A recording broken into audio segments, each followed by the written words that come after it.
Yahoo অবিল ওয়ালিদাইনি ইহসানা। তোমরা তোমাদের পিতামাতার খেদমত করো এবং আমি আল্লাহ আমার ইবাদত বন্দেগী ছাড়া অন্য কারোর ইবাদত তোমরা করো না। তাহলে কোরআন শরীফের বক্তব্য অনুযায়ী যে আল্লাহর ইবাদত ছাড়া অন্য কারোর ইবাদত করা চলবে না। তারপর পিতামাতার সেবা ভক্তি ভালোবাসা খেদমত করা, আল্লাহর হুকুম মানা আমাদের প্রত্যেকটা মুসলমানের জন্য ফরজ। আল্লাহর বান্দা মনে রাখুন, আল্লাহ নবী মুহাম্মদ রাসূলুল্লাহ সাল্লাল্লাহু আলাইহি ওয়াসাল্লাম জানিয়েছেন, হুমা জান্নাতুকা ওয়া নারুকা। মহান আল্লাহর নবী জানান, আল্লাহ রসুল স্পষ্ট ভাষায় জানিয়ে দিয়েছেন, হুমা জান্নাতুকা ওয়া নারুকা। তোমার পিতামাতা হলো তোমার জন্য জান্নাত, আর তোমার পিতামাতা হলো তোমার জন্য জাহান্নাম। আল্লাহর বান্দা মনে রাখুন, আমার ব্যবহারে আপনার ব্যবহারে যদি আমাদের পিতামাতা যদি সন্তুষ্ট হয়ে যায়, আমাদের ব্যবহারে যদি সন্তুষ্ট হয়ে যায়, আল্লাহ নবী বললেন ওই ছেলেটি তার ঠিকানা হবে আল্লাহর দয়ার জান্নাত। আর যদি আমাদের ব্যবহারে আমাদের মা বাপ যদি অসন্তুষ্ট হয়, আল্লাহর বান্দা আপনি মনে রাখুন, আমাদের ব্যবহারে যদি আমাদের মা বাপ অসন্তুষ্ট হয়ে যায়, আল্লাহ নবী বললেন ওই ছেলেটির ঠিকানা হলো জাহান্নাম। তাহলে আমাদের ব্যবহারে আমাদের পিতামাতা যদি সন্তুষ্ট থাকেন তো আল্লাহ অবশ্যই জান্নাত দেবেন। আর যদি আমাদের ব্যবহারে আমাদের পিতামাতা যদি অসন্তুষ্ট হয়, তাহলে ওই ছেলেটির ঠিকানা হলো আল্লাহর জাহান্নামে। আল্লাহর বান্দা মনে রাখুন, আল্লাহর নবী মুহাম্মদ রাসূলুল্লাহ সাল্লাল্লাহু আলাইহি ওয়াসাল্লাম জানিয়েছেন, পিতামাতা হলো আমাদের জন্য একটা মূল্যবান নিয়ামত। পিতামাতা হলো মূল্যবান নিয়ামত।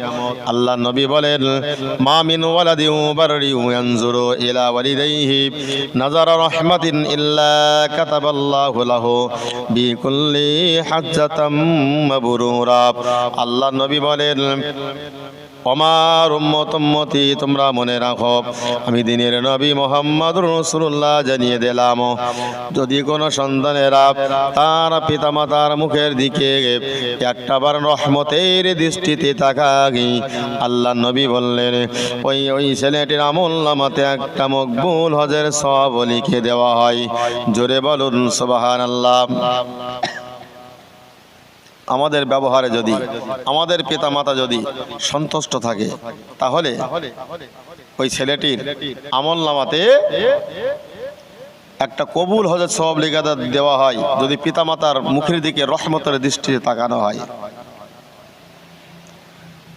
আল্লাহর বান্দা মনে রাখুন, হাদিস শরীফের ভিতরে এসেছে, তৎকালীন জমানাতে জুরাইর বলে একটা মানুষ ছিল বনি ইসরাইল দলের ভিতরে, বংশের ভিতরে। ওই জুরাইর বলে একজন ছেলে, একটা যুবক ছেলে ছিল। তার চিন্তাধারা ছিল সর্বক্ষণ আল্লাহর ইবাদত ছাড়া আর কিছুই সে বুঝতো না। আল্লাহকে পাওয়ার জন্য আল্লাহর নবীর আদর্শ তার ভিতরে ছিল। আল্লাহ আল্লাহ করে তার দিনটা কেটে যেত। ওই ছেলেটির একটা জীবনের ইতিহাস আপনি মাথায় রাখুন, ও জগতের মুসলমানেরা মনে রাখুন। জোরায়েজ একদিন তিনি নামাজ পড়তে দাঁড়াবেন, এমত অবস্থাতে তার মা তাকে ডাকতে গেলেন। জোরায়েজ আল্লাহর বান্দা মনে রাখুন, জোরায়েজের মা যখন গিয়ে বলে, ও জোরায়েজ বাবা চলো, তার খাওয়ার জন্য যাই না ডাকলেন।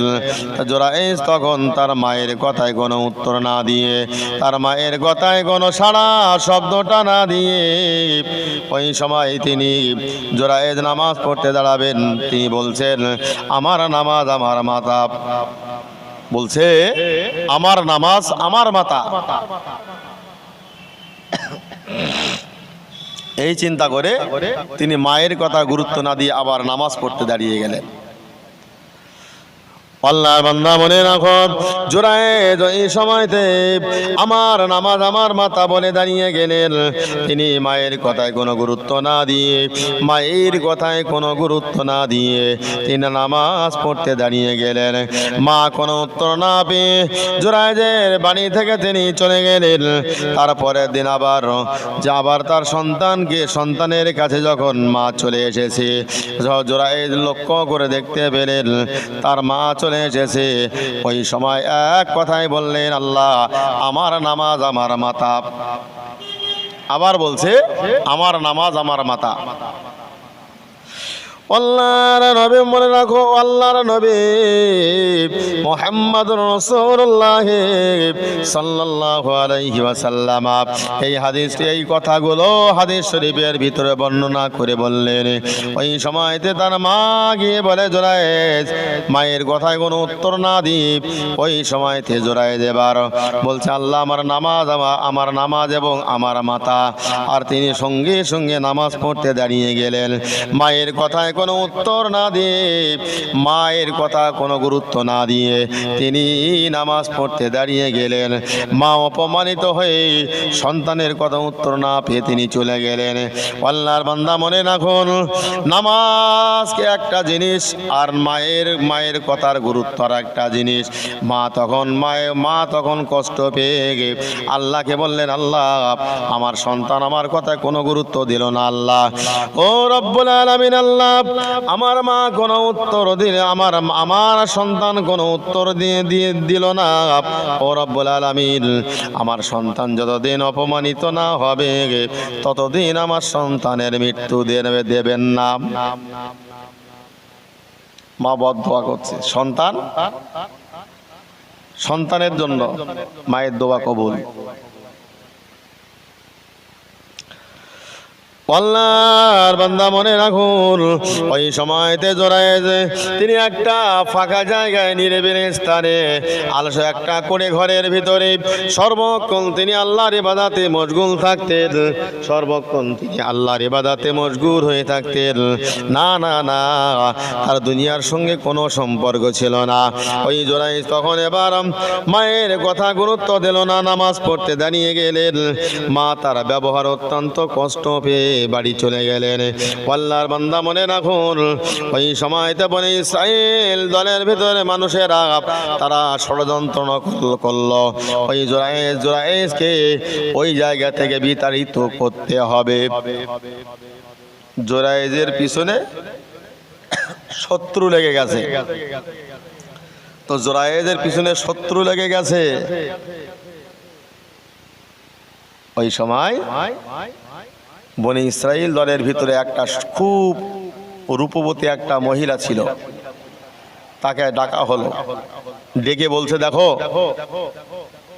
জোরায়েদের নামে অপবাদ দেওয়া হবে, জোরায়েদের সঙ্গে তোমার অপকর্ম করতে হবে। আল্লাহর বান্দা মনে রাখুন, ওই মেয়েটি বলছে, জোরায়েদকে খারাপ পথে আনার জন্য আমি যথেষ্ট এমন একটা পোশাক পরিধান করব, জোরায়েদ আমার সঙ্গে খারাপ কাজে লিপ্ত হওয়ার জন্য সে উঠে পড়ে লেগে যাবে। আল্লাহর বান্দা মনে রাখুন, যারা আল্লাহকে ভালোবাসে, যারা আল্লাহকে ভয় করে, কিন্তু না না না সে করছেন গেল এটাই তো করতে পারে না। ওই মহিলাটা টাকার বিনিময়ে ওই মহিলাটা জোরায়েদের কাছে চলে গেলেন। আল্লাহর বান্দা মনে রাখুন, জোরায়েদের সামনের দিকে চলে যায়। জোরায়েদ মুখটা ঘুরিয়ে নেয়, আবার যেদিকে মুখ ঘুরিয়ে নেয় আবার সেদিকে চলে যায়।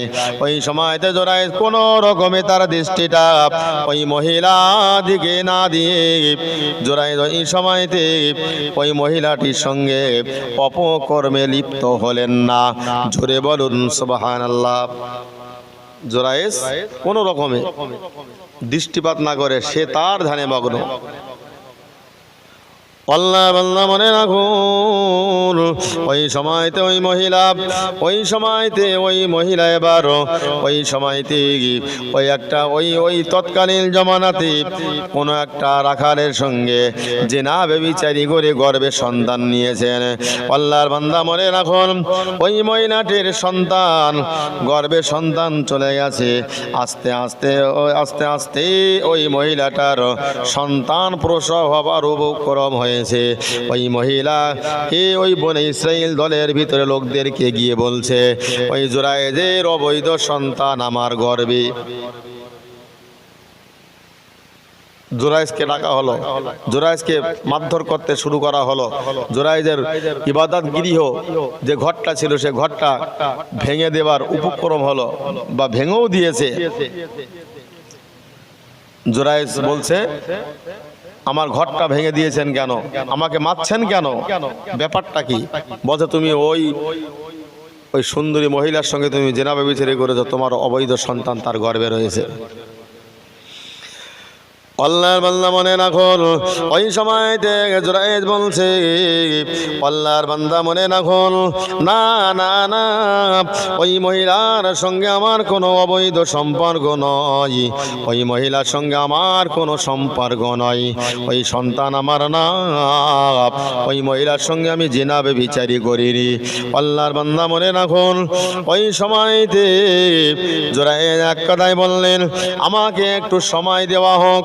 জুরাইজ তখন আল্লাহর ইবাদত 2 রাকাত নফল বা শুকরিয়া নামাজ আদায় করলেন। 2 রাকাত শুকরিয়া নামাজটা আদায় করি জুরাইজ বলছে, ওই সন্তানকে আমার সামনে আনা হোক। আল্লাহর বান্দা মনে রাখো, জুরাইজের সামনে ওই সন্তানকে আনা হলো, অবৈধ সন্তানকে আনা হলো। ওই জুরাইজ তখন তার ওই বাচ্চাটির উদারে হাতটা রেখে জুরাইজ বলছে, ও বাচ্চা, তুমি একটা বার বলো না, তোমার পিতাকে তুমি একটা বার বলো। ওই ছোট্ট শিশুটির ওই মাসুম বাচ্চাটির জবান মহান আল্লাহ খুলে দিলেন। ওই সময় তো ওই ছোট্ট বাচ্চাটি বলছে, না না না, জুরাইজ আমার পিতা নয়, আমার পিতা হলো অমুক মাঠের একজন রাখাল। বাচ্চাটি জবান খুলল, বাচ্চার মুখ থেকেই প্রকাশ পেয়ে গেল।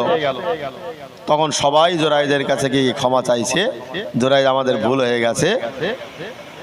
তো জুরাইজের বলছে, আপনার জন্য আবার একটা সুন্দর ওই রকম গৃহ, ওর চাইতে সুন্দর একটা গৃহ নির্মাণ করে দেওয়া হবে। জুরাইজ বলছে, আমার কোনো প্রয়োজন নেই, আমার যেমন গৃহ ছিল কুড়ি ঘর ছোট্ট এমন একটা ঘর বানিয়ে দিলে চলবে। আল্লাহর বান্দা মনে রাখো, এই হাদিস শরীফের ভিতরে যে বর্ণনাগুলো হয়েছে তার বর্ণনার সেই ঘটনা আমরা যে উপলব্ধি করলাম, তার মানে হলো ওই জুরাইজ যদিও তিনি অবৈধ কাজ করেননি, খারাপ কাজ করেননি, কিন্তু জুরাইজের নামে এই অপবাদ লুটে গেল। তার কারণ হলো ওই যে আমার নামাজ আমার মাথা, এই কথা বলে তিনি নামাজ পড়তে দাঁড়িয়ে গেলেন, কিন্তু মায়ের ডাকে সাড়া দেননি। মা অপমানিত হওয়ার কারণে মায়ের বদদোয়া সন্তানের প্রতি লেগে গেল। মা এমন একটা মূল্যবান নিয়ামত, সমস্ত কাজকর্ম ছেড়ে দিয়ে মায়ের সঙ্গে আগে সাক্ষাৎ। আল্লাহ নবী মুহাম্মদুর রাসূলুল্লাহ সাল্লাল্লাহু আলাইহি ওয়াসাল্লাম কোন একদিন নবী সাহাবীদেরকে নিয়ে বসে আছেন। এমত অবস্থাতে একটা বুড়ি মহিলা, এত দুর্বল, ভালো হাঁটতে পারে না, লাঠি ভর্তি দিয়ে টুকটুক করে নবীর কাছে এগিয়ে এলেন। আল্লাহর নবী মুহাম্মদুর রাসূলুল্লাহ সাল্লাল্লাহু আলাইহি ওয়াসাল্লাম ওই সময়তে তিনি এবার আল্লাহর নবীর কাছে পৌঁছে গেলেন। আল্লাহর নবী মুহাম্মদুর রাসূলুল্লাহ সাল্লাল্লাহু আলাইহি ওয়াসাল্লাম ওই সময়তে নিজের কোন রেওয়ায়েতে এসেছে আল্লাহ নবী নিজের মাথার পাগড়িটা খুলে ওই দুর্বল মহিলা ওই বুড়িটার জন্য তিনি বালির উপরে ওই নিজের মাথার পাগড়িটা খুলে বিছিয়ে দিলেন। জোরে বলুন সুবহানাল্লাহ। আল্লাহর নবীর সঙ্গে কথোপকথন করে যখন চলে যাবেন বা চলে গেছেন, চলে যাবার পরে আল্লাহর নবীর সাহাবীরা আল্লাহর নবী কি বলে, ইয়া রাসূলুল্লাহ, ইয়া হাবিবাল্লাহ, হুজুর ওই দুর্বল মহিলা, ওই বুড়ি মহিলাটিকে যার সম্মানার্থে আপনি দাঁড়িয়ে গেলেন আর তার জন্য আপনি মাথার পাগড়িটা খুলে বালুর উপরে বিছিয়ে দিলেন। ওই সময় আল্লাহর নবী বলেন, ওমার সাহাবীরা তোমরা মনে রাখো ওই মহিলাটি অন্য কেউ নয়, ওই মহিলাটি হলো আমার দুধ মাতা হালিমাতু সাদিয়া। জোরে বলুন সুবহানাল্লাহ। আমি ওই হালিমাতু সাদিয়ার স্তনের দুধ পান করেছি, যদিও আমার জন্মদাত্রী মা নয়। হালিমাতু সাদিয়া তিনি আমার জন্ম দেননি, ভূমিষ্ঠ করাননি, কিন্তু হালিমাতু সাদিয়ার গর্ভে আমি হইনি, তথাপিও হালিমাতু সাদিয়ার দুধ পান করে আমি রসুল তিলে তিলে বড় হয়েছি। জোরে বলুন সুবহানাল্লাহ। আল্লাহর নবী বলেন, কোন সন্তান বা আল্লাহর নবীর একজন সাহাবী তিনি তার দুর্বল মা বুড়ি মাকে নিয়ে কাবা শরীফটাকে তওয়াফ করছেন। অন্ধ দেখতে পায় না, হাঁটতে চলতে পারে না।